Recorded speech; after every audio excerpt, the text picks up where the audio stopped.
Good evening. My name is William Prats. I'm a doctoral student for Aspen at Aspen University. And today we're going to talk a little bit about motivational theories and how they are used in the workplace. And lastly, we're going to talk about how do I use them personally. The objectives that we're going to try to cover today. We're going to have a fast overview on some of the motivational theories that we read about this week. We are going to talk about how motivation is used in different work settings, how to develop that motivation in the workplace, and finally, again, I'm going to talk about some of the personal motivational strategies that I use or I'm planning to use in my new position as an assistant principal. Motivational theories. Motivational theories is a way that we try to motivate our followers, the people at our work, to be more than they are. First of all, the motivational theories that we saw this week, the first one was the psychological contract. This is it's like a contract. It's not a written contract between the employer and the employee, but just like a mutual expectations and belief that exists between both of them. They are implicit, they are unspoken, and their violation can result in difficulties, especially for the employer and the employee, because he will not feel motivated to produce. We also saw the Herzberger motivation hygiene theory, which deals mostly with the job satisfaction and dissatisfaction are created by what they call the hygiene, which are the extrinsic factors, and the motivators, which are the intrinsic factors, and how that satisfaction, the employer can work with it to understand how to motivate his employees.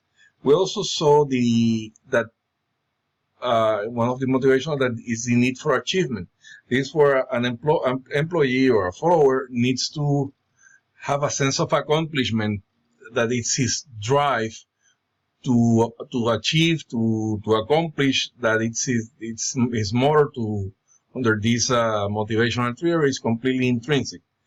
We saw the model of need for authority, or the autonomy of an individual. It's what leads them to an intrinsic motivation, because the person have the choice to decide what I'm going to do and how I'm going to do it, and that's very important to know. And the last one that we saw was the expectancy theory, where people will engage in behaviors that will yield a perceived award. If I'm going to receive this, I'm going to be working toward it. How do we see this motivation used in the workplace? We see by the use of extrinsic motivators such as awards, bonuses, stipends, free dinners, gift cards, or any other type of physical reward. We also see use the intrinsic motivation, just added responsibilities, recognition that you're a valued member of the organization, that you're accomplishing, that we value who you are, or anything that make your process as a employee rewarding. The employer also use professional development as a motivation tool, because they offer opportunities for employees to grow their capacity, to expand their knowledge, to continue their education, and in that way they contribute more to the workplace culture. For example, in my case, I won a fellowship program to do my master's, and that was part of the professional development and was one of the motivators. Employers also use a career pathway, where they offer different type of career progression, including not only the traditional vertical ladder, but also the other pathways where they can grow within the company, other positions they can grow. And finally, they use collaboration and empowerment, where the leader takes purposeful actions to build relations with the employee so that they can collaborate in the decision-making process to positively impact all these stakeholders.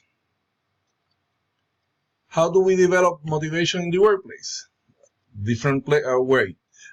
We saw in the readings this week that first of all, we have to use capacity building. This to create a nurturing environment for employees to acquire new skills, new knowledge that motivates them to produce more and always in innovative ways of doing things in the workplace.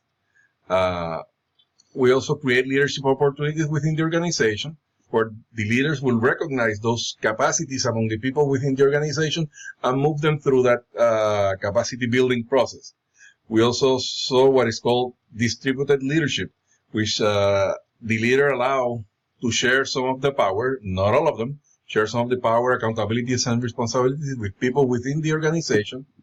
They also provide some autonomy, where they promote autonomy within the organization, where they let people work in the problem solving and they can come up with new and innovative ideas. And finally, they use also what they call attributions, which is where they later help people perceive the changes with the organization as internal, changeable, and controllable, and that helping them build capacity. How do I use, or I plan to use, what strategies I plan to use personally? First of all, I'm a strong believer in building relationships. Relationships are the core of an organization. If you don't have relationship, there won't be any type of motivation whatsoever, because then you will be working mostly in a perceived authority kind of figure. And research shows that people feel more motivated when they understand that they're that they're valued in a very positive environment. I also plan to build capacity within the team that I'm going to be working at. This is a conduit to develop new leaders, and who in turn will effectively help the organization grow. I believe in team building. I don't believe in just taking just a one-sided decision. Decisions need to be taken based on the team needs and the team, all the stakeholders. And by building that team mentality, the leader is able to ensure that the positive environment exists and that collective efforts are put in place to pursue the shared vision that the team has.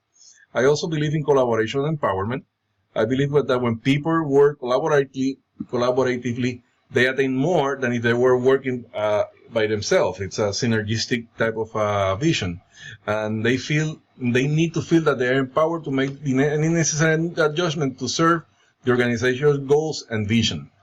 And finally, I do believe in distributed leadership, where when a leader shares some of the leadership with capable and skilled followers, not only that capacity is being built, but also it frees sometimes to pursue additional goals for the leaders, because he knows that someone is taking care of the things that need to be taken care of.